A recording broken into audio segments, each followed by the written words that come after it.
Amanda Peterson's death in 2015 seemed like another Hollywood overdose story, but her family knew something didn't add up. She had been clean. She was trying to rebuild her life. Then they found her journals and letters she never sent.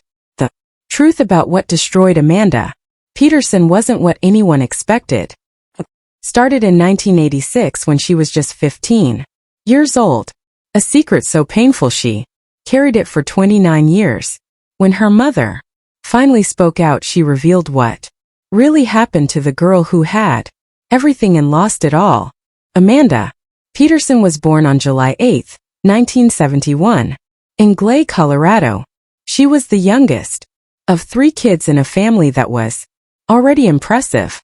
Her dad, Dr. James Peterson, was a doctor who worked with ears, noses, and throats. Her mom, Sylvia, stayed at home to raise the children and took care of Amanda's early interests. From the very beginning, Amanda stood out. When she was just 7 years old, she got on stage for the first time. She played Gretel Von Trapp in The Sound of Music at the University of Northern Colorado. It wasn't just cute, it was serious. That one performance led to more, and soon she was being noticed by casting agents. Her older brother, James Jr., and her sister Anne-Marie watched their little sister go from a regular small-town girl to someone who clearly had something special. By the time Amanda turned 11, she was already part of a big Hollywood film. In 1982, she appeared in Annie as one of the dancing extras. But what many people don't know is that she almost got the lead role. She was one of the final 10 girls out of over 8,000 who auditioned. She didn't get it, but just being that close at such a young age was a huge deal. And that was only the start. Between the ages of 11 and 14, Amanda was everywhere. She appeared in over 50 TV commercials. People started to recognize her face even if they didn't know her name yet. She also had guest roles in TV shows like Father Murphy and Silver Spoons, learning how to act on professional sets with experienced stars. In 1983, Amanda got a co-starring role in a show called Boone on NBC.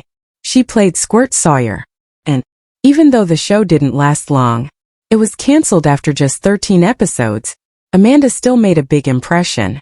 She was only 12 years old, but she was already sharing the screen with adult actors and handling real drama.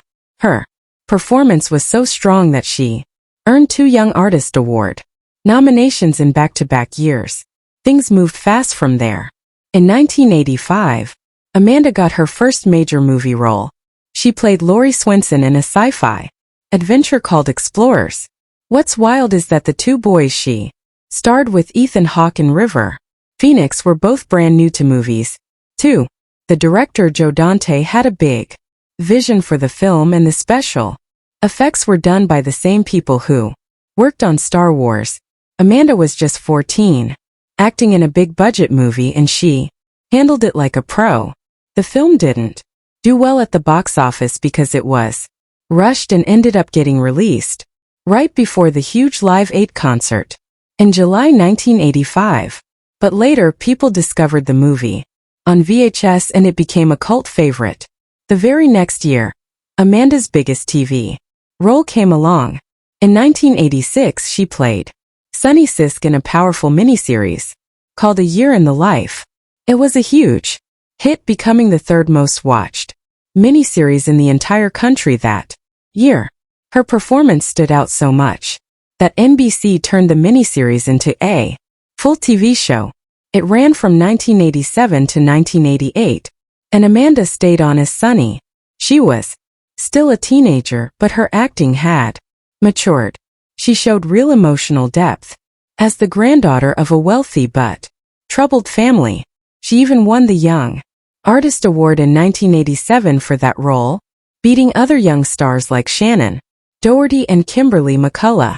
While most young actors were struggling to find steady work, Amanda was everywhere.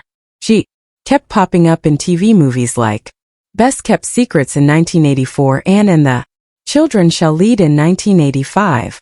She had already built a full resume before even turning 16. That kind of consistent work was rare, especially for young actresses. At that time, casting directors clearly saw something in her, something unique and strong.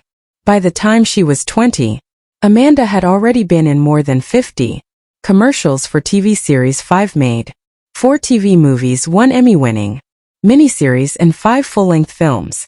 Her ability to move between television and film so easily was rare. And her early work didn't just help shape teen films in the 1980s. Her role in Explorers might not have made her a star overnight, but it became one of those films that people looked back on and realized just how talented she was. And the fact that she worked with actors like Ethan Hawke and River Phoenix, who would go on to become major stars, made it even more important. Amanda Peterson was just 15 years old in 1987 when something unbelievable happened. She was picked out of more than 200 girls to play Cindy Mancini in a teen movie that would change her life forever. The movie was originally called Boy Rents Girl, and even famous actresses like Molly Ringwald were considered for the role, but Amanda stood out. She had a natural connection with Patrick Dempsey during their screen test. The producers said her honest, playful responses made her feel like a real teenager, not someone acting like one. Back then, she was still being credited as Mandy Peterson and had only been in a few shows and the 1985 movie Explorers. But after they got the rights to use the Beatles' 1964 song Can't Buy Me Love, everything changed. That song became the new title, and Amanda became part of one of the most loved teen movies of the 1980s.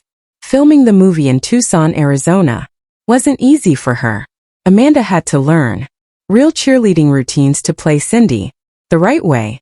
The cast shot scenes all around the city, from Tucson Mall to Tucson High School, and even the airplane graveyard at Puma Air Museum. The famous lawnmower kissing scene looks fun on screen, but behind the scenes it was stressful. Took 15 takes because Amanda's outfit kept getting messed up. Even Cindy's house in the movie wasn't a real home. It was a fancy clubhouse in